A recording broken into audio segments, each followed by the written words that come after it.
The Indigo Jewel, Chapter 6, The Escape. A flame of charity hovers over me each day, protecting me from harm and guiding my every step. Do I trust it? A little more each day as I survive while those around me perish. Chrysanthe, 1333 to 1397 AD. I was born in the spring of my 18th year. That is to say, my eyes were opened and I began to truly see.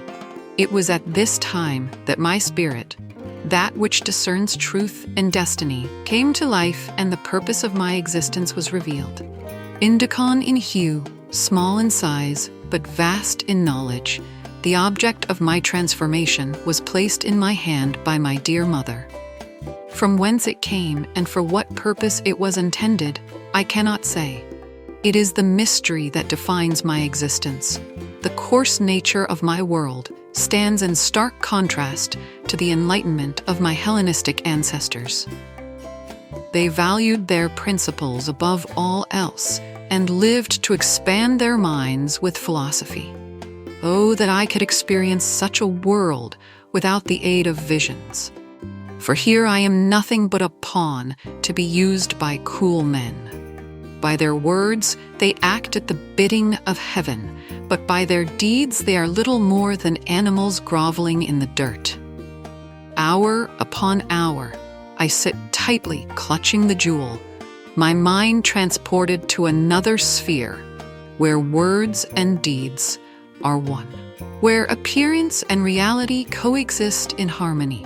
If I could stay and never return, I would do so without hesitation.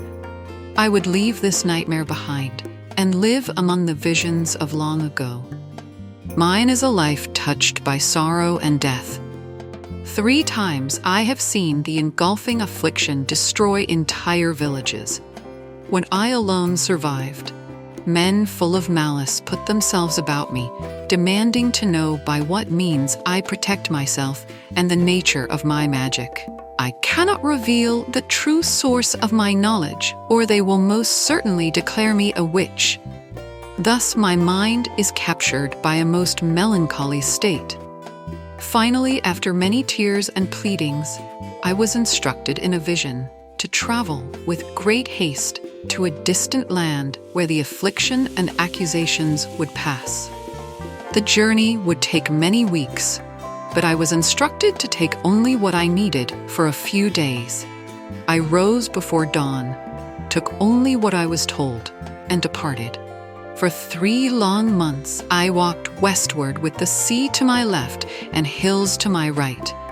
Along the way, complete strangers provided food and drink, enough to sustain me. I stayed in the home of a generous family each night. Along the way, I walked through danger and passed through angry crowds without harassment or molestation.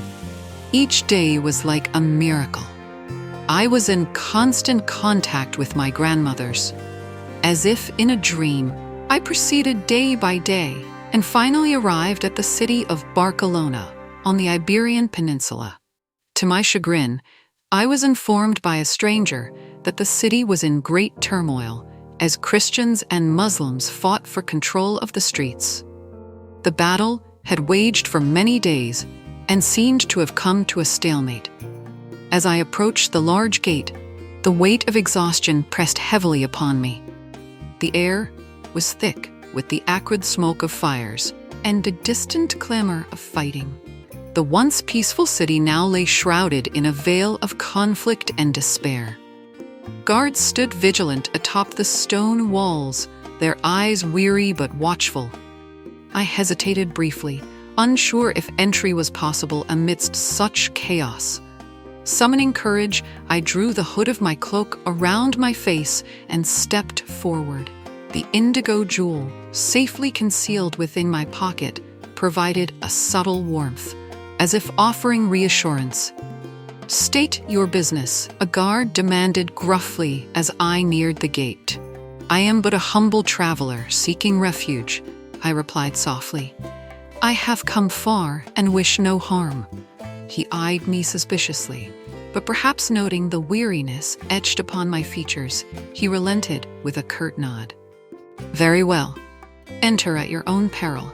These are troubled times." "Thank you," I whispered, slipping past the massive wooden gate into the maelstrom beyond. The streets of Barcelona were scarred by turmoil. Merchants huddled protectively over their wares, while mothers clutched their children tightly, their eyes full of fear. Bands of soldiers marched with grim purpose, their armor scarred in battle. The languages of several lands mingled in a cacophony of shouted orders, prayers, and cries for mercy. Navigating the narrow alleys, I kept to the shadows, my senses heightened. The jewels seemed to guide my steps, leading me away from danger. I knew not where I was headed, only that I must trust in the guidance bestowed upon me. As twilight descended, casting long shadows across the city's walls, I found myself in a quiet square.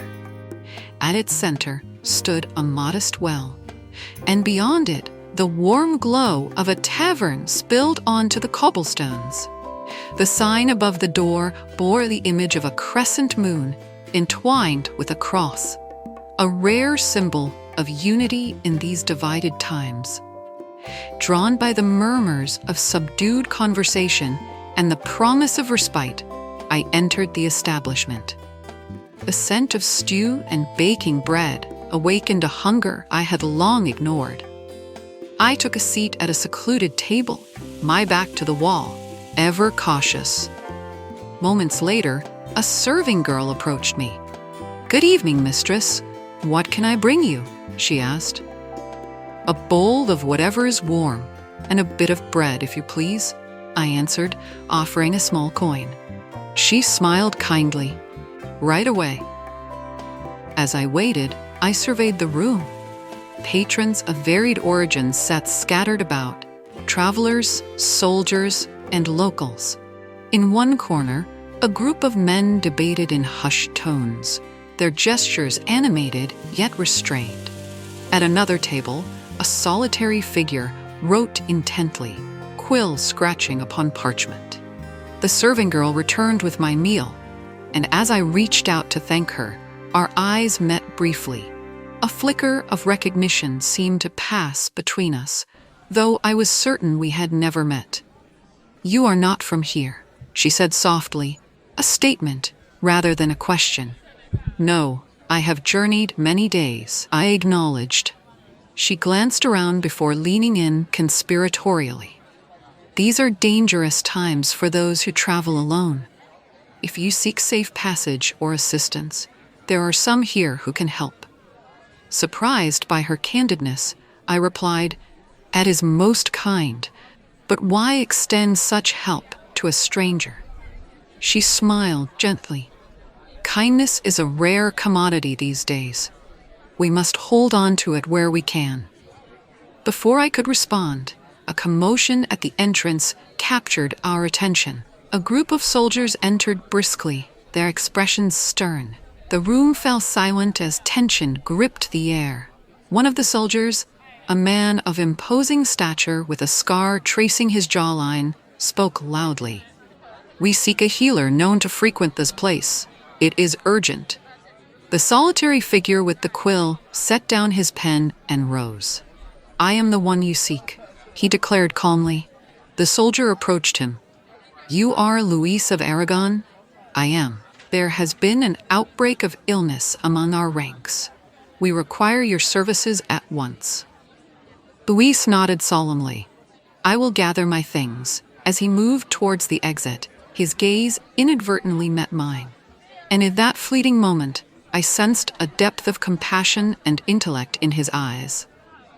The indigo jewel beneath my cloak seemed to affirm my thoughts as a subtle warmth spread around it. On impulse, I stood and called out, "Pardon me, sir." He paused, turning to face me. "Yes, I have some experience with healing arts. If you require assistance, I offer my aid." He regarded me thoughtfully. "These are perilous times, and the path is fraught with danger. Yet we cannot afford to turn away help. Come, if you are willing." Thus, our paths became entwined. Together, we navigated the troubled streets to a makeshift infirmary where the wounded and sick were gathered. The scenes that met us were harrowing.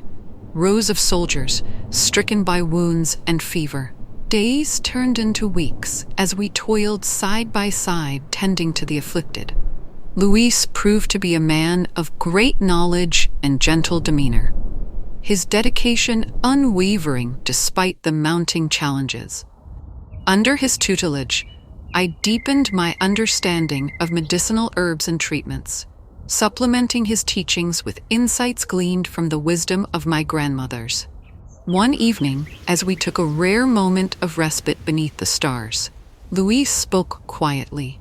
"You are a mystery, Chrysanthe. There is a depth to you that belies your years." I smiled wistfully.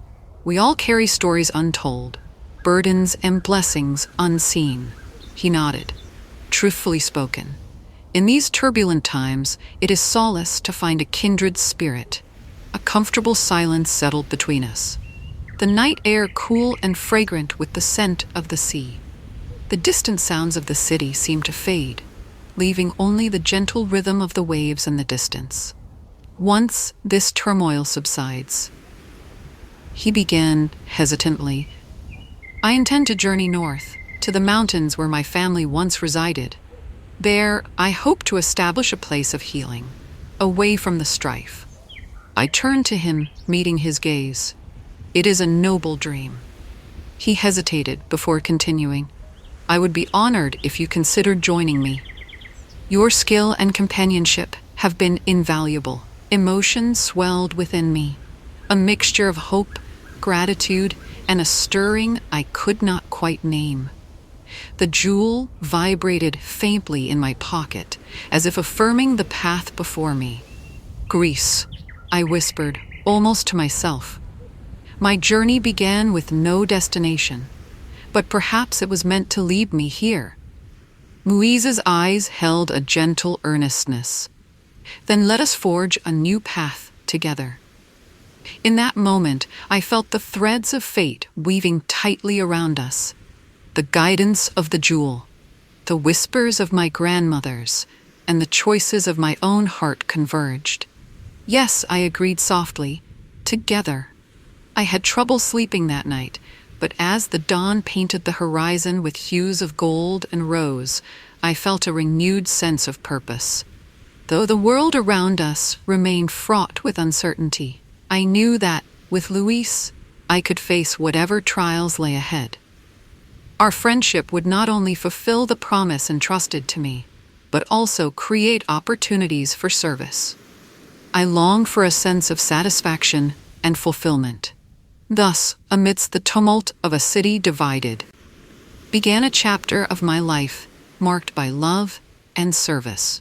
The next step in a journey guided by the indigo jewel and my ever-present grandmothers.